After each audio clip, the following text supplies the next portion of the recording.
Čitao sam komentare koje ste mi ostavljali. Hvala vam na komentarima.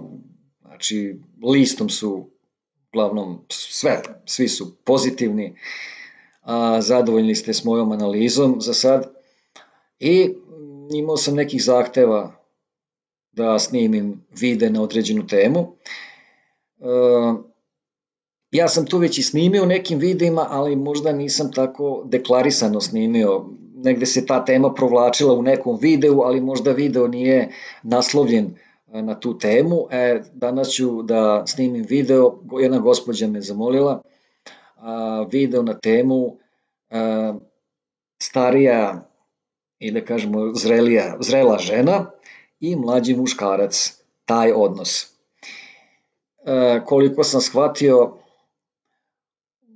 gospođa nije mnogo elaborirala, ali dala je do znanja da je ona u tom nekom odnosu. Ona je, da kažemo, žena u nekim zrelim godinama, pretpostavljam negde oko 50-ak i u vezi je sa mlađim muškarcem, tamo negde možda je čak i u 20. godinama, sad to gospođa se nije izjasnila, ali u ovom videu ćemo o tome da pričamo. Već sam pominjao u nekim videima temu u Edipovom i Elektrinom kompleksu i to sam detaljno objasnio, pa molim vas pogledajte taj video sad da se ne ponavljam ovde, ali ukratko samo da kažem, Edipov kompleks je u infantilnom periodu dečaštva, tamo negde od 3. do 6. godine, kada dečak je nesvesno zaljubljen u svoju majku, a mrzi svog oca kao konkurenta. A Elektrin kompleks obrnuto, znači devojčica je zaljubljena u roditelja suprotnog pola, a mrzi roditelja istog pola jer ga vidi kao konkurenciju. Sad ima tu raznoraznih finesa, ali kažem, pogledajte onaj video, referišem na onaj video o Edipovom i Elektrinom kompleksu, pa možete tamo pogledati detaljnije. Ovo pominjem zbog toga što bih povezao ovu temu starija žena, mlađi muškarac sa Edipovim kompleksom. Vidimo da u praktično mnogim slučajima u ovo vreme, savremeno vreme, a dešavalo se to, boga mi, i ranije sigurno, samo što nemamo toliko dokaza i nije sve toliko transparentno. Sad se sve snima, sve se zna, sad je mnogo sve dostupnije. Bilo je tih slučajeva i ranije sigurno.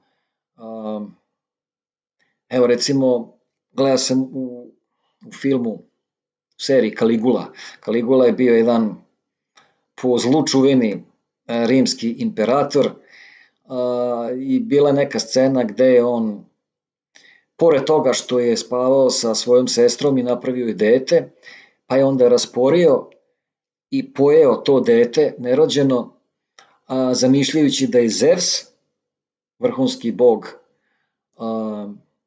starogrčki, koji je isto to uradio, pa mu je na uvu izašla Atina, isto starogrčka boginja.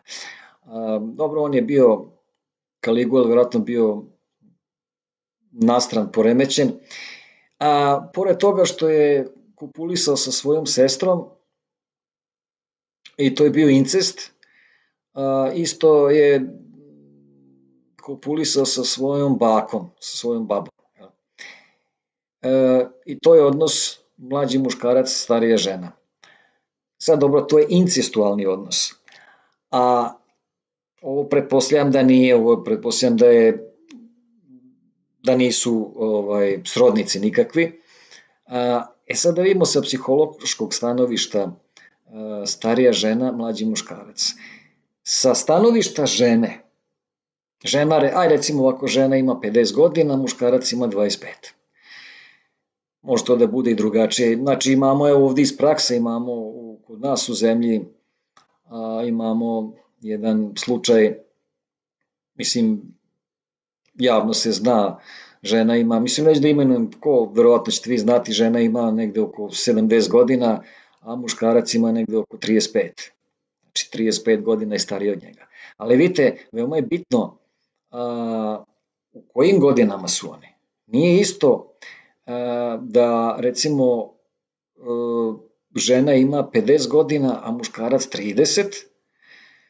Nije isto da žena ima 40 godina, a muškarac 20. Nije isto da žena ima 35 godina, a dečak da ima 15. Tu su već razlike, zato što psihofizička zrelost nije ista. Ili nije isto da žena ima recimo, ne znam, 70 godina, a muškarac 50. Sve to ima svoje. Sa stanovišta žene, ali recimo da su još u prime time u seksualnom, znači još seksualno aktivni i da nisu u nekom infantilnom stanju, znači stanju ili da su suviše mladi ili da su suviše stari, nego da su u nekim zrelim seksualnim godinama i u nekom seksualnom stanju optimalno, da kažemo. Sa stanovišta te žene, ona želi da proživi mladost ponovo, da joj se dešavaju neke lepe stvari. Tu možda bude 1000 razloga. Možda je žena bila dugo u braku, nije bila zadovoljna sa brakom, možda je do tad nije bila s drugim muškarcem osim sa mužem. Muž je prevario, ostavio s drugom, otišao i žena se sad osjeća slobodna i što kaže čupa kose što ranije nije uživala u životu. I sad pod znacima navoda ima ona izreka ko pušten ker s lanca, mislim nemojte me pogrešno shvatiti, to je izreka narodna, tako. Kad se uzdržavala od svega, sad ona hoće da uživa u životu punim plućima. I koga će pre izabrati nego mladog potentnog muškarca, koji joj se sviđa. Neće izabrati nekog dedu, normalno, nego mladog, zdravog, pravog muškarca koji će zadovoljiti u svakom smislu, a najviše u seksualnom smislu. I da možda se prikaže s njim i tako dalje. Znači, sa tog stanovišta njenog, to je jednostavno taj muškarac je osveženje. Psihofizički osvežava. I to je sa ženinog stanovišta, to je vrlo lako razumljivo. Ali da vidimo, pošto me ta gospođa zamolila da malo prokomentarišem, proanaliziram taj odnos, verovatno pretpostavljam da ona nije sigurna u tu vezu, možda iz nekih zbog moralnih nekih elemenata, zbog super ega, možda ima osudu okoline, ako je prevelika razlika u godinama, možda se boji da kad još prođe koja godina, pa kad ona ostari još više, kad izađe iz seksualnog prime time-a, kad počne krivulja da ide prema dole, kad ne bude više seksualno privlačna tom muškarcu, možda će je ostaviti. Odmah da kažem, ne treba tako da razmišlja, to je vrlo logičan ishod i moguće da će ostaviti kad više ne bude seksualno privlačna i to se dešava stalno i to je prirodno, ali ne treba od toga da pravi dramu, nek uživa dok može, a kad se to desi, desi, ne može tu ništa da se uradi, ne može ona silom nekog zadržati. Znači, ono što ide u silu, to nemojte da radite. Samo ono što je prirodno i što ide lako. Zašto? Zato što ako silite nešto što ne ide prirodno, mnogo više ćete utrošiti energije da to dobijete i bit će vam skuplja dara nego mera. To znači da ćete mnogo više energije izgubiti da to dobijete nego što ćete dobiti energije od te stvari koju ste ostvarili. Znači, bit ćete u energetskom minusu i nećete se dobro osjećati. Znači, pustite stvari, možete malo da potpomognete, ali ne da se uživljavate silom Boga, da iz suve drenovine cedite vodu. Nemojte raditi stvari koje nisu prirodne i koje su nemoguće. Znači, savjetovao bih ovoj gospođi da uživa dok može, dok joj je lepo, da se opusti, jer sam taj crv sumnje, dokle će to trajati, on već umanjuje vaše uživanje s tim muškarcem. Znači, vi se sad niste opušteni, nego razmišljate dokle će to trajati. Opustite se i uživajte. I dajte sebe u najboljem izdanju, u najboljem svetlu i to je sve od vas što se traži. I taj muškarac će to verovatno znati da ceni. Ukoliko on odluči da mu više niste zanimljivi, to je to, šta da radite. Možete pokušati nekim drugim. Mislim što kaže ona izreka široko je polje. Znate, sve je dozvoljeno. Sve na svetu je dozvoljeno. Jedno, koliko ste spremni da prihvatite neke posledice. Sve vi možete da uradite. Niko vama ništa ne brani. Čak ni ljudski zakoni, ne znam, vi možete i protivzakonito nešto da uradite. Ali pitanje onda da li možete da trpite posledice. Svako je kovač svoje sreće. Ajde sad da vidimo sa stanovišta tog muškarca šta je njega ponukalo da bude sa starijom ženom.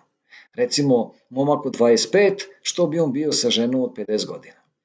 Ima isto više mogućnosti. Možda je žena bogata, a on siromašan i daje mu kola neka dobra koje on može da vozi. I sad, on bude s njom seksualno, ona možda nema prevelike apetite, on je mlad, zdrav, može da izdrži i onda pored nje naravno ima još i neke mlađe, što uopšte nije isključeno. Čak je bilo slučajeva da ta neka bogatija starija žena mu da kola da se on posluži, a on ta kola i pare koje je dobio od nje i garderobu, mirise, ne znam ovo ono, iskoristi da bi zaveo neke mlađe i uživo s njima. Ali znate kako, dobro to gospođi, dobro njemu. Znači nađu se oni. Kad im ne bude više išlo, oni će raskinuti, to je to. Znači, prvi faktor može da bude element da je on iz materijalne koristi s tom gospođom, što je vrlo čest slučaj. Drugi element je da postoji kod njega nerazrešen Edipov kompleks. To znači da on vidi tu ženu kao svoju majku. I imao je neke seksualne fantazije spram svoje majke, otvorene ili prikrivene, ili nesvesne, nije bitno. Nije razrešio Edipov kompleks kako treba i kad je bilo vreme, po Freudu je to od 3. do 6. godine, treba Edipov kompleks da se razreši, ta potencijalna nesvesna zaljubljenost u majku, a mržnja prema ocu se razrešava tako da dete prihvati da je trenutno infantilno, da je nemoćno, da ne može da bude sa majkom, ne može da eliminiše oca ili otac snažniji, jači, krupniji i mora da prihvati situaciju takva kakva je i na kraju shvati da će i on jednog dana biti veliki, snažan kao njegov otac i da će on uživati tako sa nekom ženom koju odabere. I znači on se identifikuje sa ocem. I to je pozitivno, korektno razrešavanje Edipovog kompleksa. I onda može čovek da nastavi u nekom normalnom rastu i razvoju. Sad, možda kod ovog mlađeg muškarca taj Edipov kompleks nije razrešen kako treba, on nije sazreo kao ličnost, ostala mu je ta želja, neostvarena želja koju nije mogu da kanališe kroz svoj super ego i ego da racionalizuje i on ima, da kažemo, neku perverznu potrebu, onda se razvijaju perverzije kad se Edipov kompleks ne reši i Elektrin isto, kad se ne reši kako treba, onda nastaju neke perverzije. Perverzije su izopačenja od nekog normalnog ponašanja. Može čak i da se degradira ličnost u nekom smislu. Može recimo neko ko je bio potencijalno straight, možda postane gej ili obrnuto.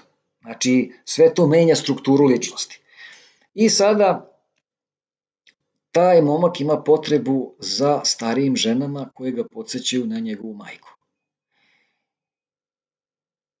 Taj razlog je već drugačiji, taj uzrok.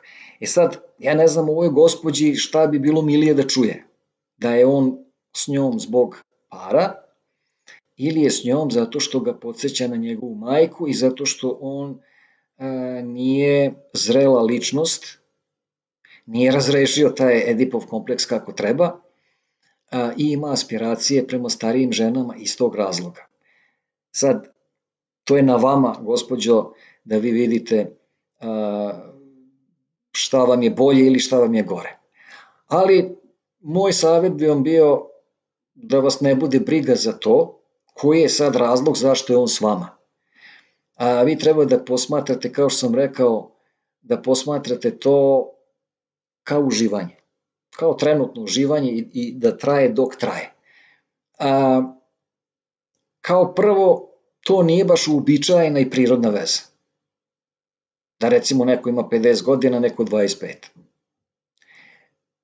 Uobičajeno je obrnuto, recimo da muškarac ima 50 godina, žena ima 30. Evo, baš sam čitao nedavno da je neki poznati par, mislim poznati su, da li su neki glumci i šta ja znam, on čovjek ima negde oko 60 godina, a ona ima oko 28 i uzeli su se. Znači razlika je 32 godine. Ni to baš nije najprirodnije i najnormalnije. Pazite, ja ništa ne osuđujem, da se mi razumemo. Ništa ja ne osuđujem. Sve to što postoji u prirodi je prirodno, tako da kažem. Ali nije uobičajeno. Nije uobičajeno za trenutne norme možda u društvu. I zašto još neobično i da kažemo jeste prirodno, ali opet neprirodno nije dobro možda za nekog. Zašto? Pa zato što će recimo ta žena ili devojka koja je jako mlada neće uživati u svojoj mladosti kad bi trebalo, u onom punom smislu, zato što će se upariti sa nekim ko je mnogo stariji od nje i prilagodit će se njegovim životnim stavovima, gledištima i načinu života. Tako, i on će na neki način, on je prošao svoju mladost, ali nju će da se uspregne na neki način, ali to je njen izbor. Tako i obrnuto. Ali uobičajenije je da stariji muškarci budu sa mlađim devojkama, ženama, a ovo je malo manje uobičajeno, mada nije neuobičajeno da bude ta razlika u godinama, da je muškarac mlad, a žena starija.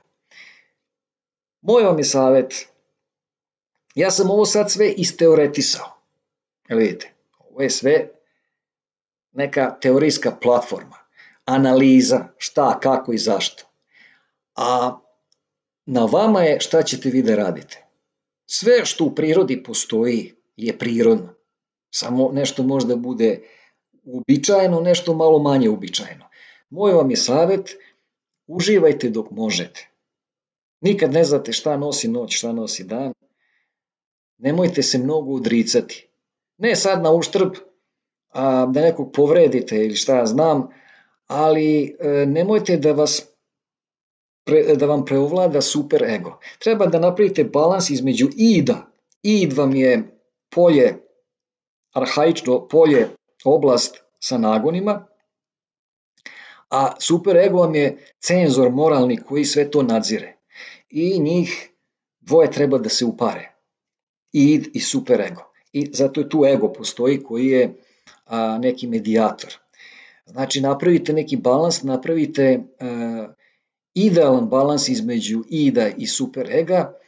Nemojte da pravite neke loše postupke prema drugim ljudima, ali nemojte se odricati svojih nagona. Gledajte da uživate. To je poenta. Mladost i život generalno brzo prođe i onda čupate kose što niste uživali ranije. Znači uživajte, živite život punim plućima i to vam je to. Eto toliko za ovaj video. Ako vam se svidao, lajkujte, delite i prijavite se na moj kanal, a mi se vidimo uskoro. Prijatno!